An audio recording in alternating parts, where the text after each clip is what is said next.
Heart attack ప్రస్తుతం ఎవరి నోట విన్నా ఇదే మాట. వయసుతో సంబంధం లేకుండా గుండె వ్యాధులు పెరిగిపోతున్నాయి. ఉన్న చోటే కుప్పకూలి చనిపోతున్న వారి సంఖ్య రోజు రోజుకు పెరుగుతుంది.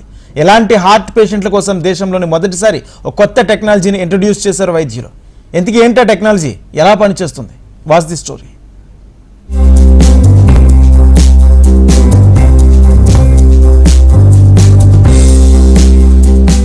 గుండెలోని రక్తనాళాల్లో రక్త ప్రసరణకు అడ్డంకులు ఏర్పడటం, రక్తనాళాలు పూడుకుపోవడం, రక్తాన్ని గుండె సరిగా సరఫరా చేయకపోవడం తదితర కారణాల వల్ల గుండెపోటు వచ్చే అవకాశం ఉందని వైద్యులు చెబుతున్నారు. అయితే గుండెపోటు వెనుక చాలా కారణాలు ఉండొచ్చు. గుండెపోటు అనేది ఒకప్పుడు వయసు పైబడిన వ్యక్తుల్లో వచ్చేది. కానీ ప్రస్తుతం వయసుతో సంబంధం లేకుండా, చిన్న పెద్ద అనే తేడా లేకుండా ఎప్పుడు ఎవరికి వస్తుందో చెప్పలేని పరిస్థితి. స్కూల్ కి వెళ్లే వాళ్ళు సైతం హార్ట్ అటాక్ తో చనిపోతున్నారంటే పరిస్థితి తీవ్రత అర్థం చేసుకోవచ్చు. ముఖ్యంగా హైదరాబాద్ లో ఈ పరిస్థితి ఎక్కువవుతోంది. 100 మందిలో 30 మంది ఈ సమస్యతో బాధపడుతున్నట్టు సర్వేలు చెబుతున్నాయి.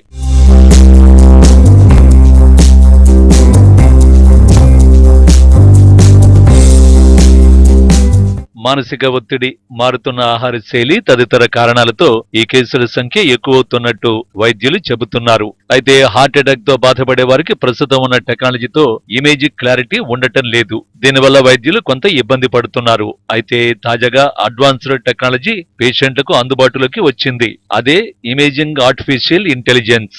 వీటి ద్వారా పేషెంట్ హార్ట్ ఇమేజెస్ లో ఖచ్చితత్వం పెరుగుతుంది. జపాన్, అమెరికా వంటి దేశాలలో ఇప్పటికే ఈ టెక్నాలజీని వినియోగిస్తూ మంచి ఫలితాలను రాబడుతున్నారు.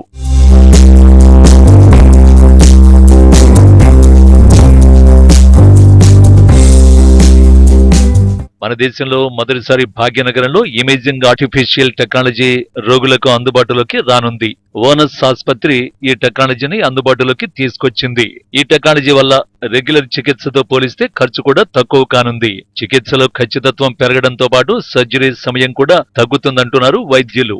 అత్యాధునిక క్యాథ్ ల్యాబ్ ఇమేజింగ్ పరికరాలు, ప్రత్యేకమైన కార్డియాక్ సర్జరీ సూట్లతో ఇమేజింగ్ ఖచ్చితత్వం పెరగనుంది. బయట దేశం నుంచి దిగుమతి చేసుకున్న ఈ ఎక్విప్మెంట్ పై 4 డాక్టర్లు ప్రత్యేక శిక్షణ పొందారు. మాది 6th యానివర్సరీ సందర్భంగా we are launching heart institute, Onus heart institute, which is artificial intelligence based with advanced imaging system, which is the first time we are launching in India, where patient ki stenting chese vidhanamlo, diagnose chese vidhanamlo advanced technology, Japanese technology idi. So దీనివల్ల పేషెంట్కి యాక్యురేట్గా ఎంతవరకు stent pass చేస్తున్నాము, plus ఎంతవరకు lumen black ఉంది, ఒకవేళ ఇబ్బంది అవుతుంటే సర్జన్కి ముందే తెలిసిపోతుంది అన్నట్టు. దీనివల్ల మెయిన్ అడ్వాంటేజ్ ఏంటంటే accuracy, precision and good outcome, long term results ఉంటాయి అన్నట్టు. ఇది యూజువల్గా అప్రాక్సిమేట్గా ప్రజెంట్ కాస్ట్ అరౌండ్ 1.5 lakhs నుంచి 3.5 lakhs వరకు, డిపెండింగ్ అపాన్ సింగిల్ స్టెంట్ అయితే around 1.5 lakhs, and number of stents పెరిగే కొద్దీ అరౌండ్ 50,000 to 80,000 పెరుగుతుంది. But when compare to other hospitals ఇది ఆల్మోస్ట్ 1 to 1.5 lakhs తక్కువనే ఉంటుంది మన దగ్గర. ఆర్టిఫిషియల్ ఇంటెలిజెన్స్ అంటే ఏంటంటే ఒక మనిషి ఒక 6 నెలలు కష్టపడేదానికన్నా ఇది ఒక 5 to 6 minutes యాక్యురేట్ ఇన్ఫర్మేషన్ ఇస్తుంది. మీరు చూసినట్లయితే ఇప్పుడు రోబోటిక్స్ లాంచ్ చేసాం మేము. ఒక సర్జన్ 1.5 hours చేసిన పని ఇది 4 to 6 minutes కంప్లీట్ చేస్తుంది, with accuracy, less minimal invasive surgery అంటారు. అంటే కోత తక్కువ ఉంటుంది, బ్లడ్ లాస్ తక్కువ ఉంటుంది, ఫాస్టర్ రికవరీ ఉంటుంది. ఆర్టిఫిషియల్ ఇంటెలిజెన్స్ కూడా అంతే. నువ్వు చాట్ జీపీటీలో ఎంటర్ చేస్తే ఇన్ఫర్మేషన్ గంట సేపు చేయాల్సినది 2 నిమిషాల్లో మొత్తం డేటా అంతా ఇచ్చేస్తుంది. దానివల్ల మనకు యాక్యురసీ పెరుగుతుంది. అండ్ మేము CD రైట్ చేసి ఇస్తాం, you can go and take any opinion anywhere. ఇక్కడ మా దగ్గర ప్రెసెంట్గా 4 members డాక్టర్స్ అందుబాటులో ఉన్నారు. హార్ట్ అటాక్ రాకుండా ఉండాలంటే ఖచ్చితంగా వాకింగ్ తో పాటు ఎక్సర్సైజ్ మస్ట్ అంటున్నారు వైద్యులు. వీటితో పాటు ఖచ్చితంగా హార్ట్ చెకప్ చేయించుకోవాలని సూచిస్తున్నారు. గుండె అనేది చాలా ఇంపార్టెంట్ ఆర్గాన్ అందరికీ కూడా, ఎందుకంటే మన బాడీకి మొత్తం బ్లడ్ సప్లై చేస్తుంది. దానికంటే ప్రపంచంలో ఎక్కువ మరణాలు సంభవిస్తూ ఉండేది గుండె జబ్బుల వల్లనే, particularly heart attack, brain stroke వల్ల. సో ఇది చాలా ఇంపార్టెంట్. అంటే 50-60 సంవత్సరాలు వస్తేనే హార్ట్ అటాక్ అని వినేవాళ్ళము, బట్ అదంతా మారిపోయింది. సో 30 years నుంచి కూడా ఇప్పటికి రిస్క్ అనేది పెరుగుతూ ఉంది. ముఖ్య కారణాలు ఏంటి మనకి హార్ట్ అటాక్స్ రానికి ఏ వయసు వారికేనంటే BP, sugar, cholesterol abnormality, smoking, alcohol.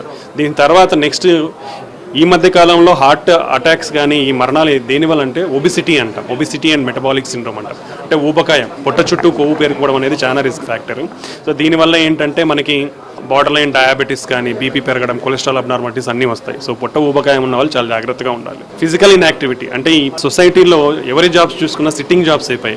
So continuously sitting jobs, మొత్తం కూర్చొనే ఉంటున్నారు. ఇంటికి వచ్చినాక టీవీ అడిక్షన్స్తో కూర్చొనే ఉంటున్నారు. ఎక్సర్సైజ్ అనేది ఎక్కడ ఉండట్లేదు. ఫుడ్స్ కూడా because off easy delivery foods అనేది కూడా అవుట్ సైడ్ ఫుడ్స్ ఎక్కువ అయిపోయింది. సో ఇవన్నీ కూడా ప్రాబ్లమ్స్ కాజ్ చేస్తున్నాయి, ఒబెసిటీ కాజ్ చేయడానికి. ఈ రిస్క్ ఫ్యాక్టర్స్ అన్నీ కూడా కంట్రోల్లో చేసుకోవాలి అంటే మనం హెల్తీ లైఫ్ స్టైల్ అనేది అలవర్చుకోవాలి. ఈ హెల్తీ లైఫ్ స్టైల్ అంటే రెండే అండి ప్రధాన కారణాలు. ఒకటి ఆరోగ్యకరమైన ఆహారము ఇంట్లో చేసుకొని కూరగాయలు పండ్లు అనేది ఎక్కువ తినాలి నాన్ వెజిటేరియన్ కంటే. రెండోది exercise, minimum 30 minutes per day ప్రతి ఒక్కరు కూడా ఈ ఎక్సర్సైజ్ నియమాన్ని పాటించాలి. స్మోకింగ్, ఆల్కహాల్ వంటి వాళ్ళకి దూరంగా ఉండాలి.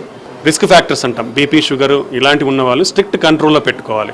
ఇవన్నీ చేస్తే మనం హార్ట్ అటాక్స్ వచ్చే అవకాశాన్ని తగ్గించుకోవచ్చు, దానివల్ల ఆరోగ్యంగా ఉండొచ్చు. కొత్త టెక్నాలజీ అన్ని ఆసుపత్రుల్లో అందుబాటులోకి వస్తే రోగులకు మరింత సౌకర్యవంతంగా ఉండనుంది. వయసుతో సంబంధం లేకుండా గుండెను కాపాడుకోవడానికి ప్రయత్నించాలి. గుండె ఆరోగ్యం కోసం పోషకాహారాన్ని తింటూ ఉండాలి. ధ్యానం లాంటివి చేస్తూ ఉండాలి. క్రమం తప్పకుండా వ్యాయామం చెయ్యాలి.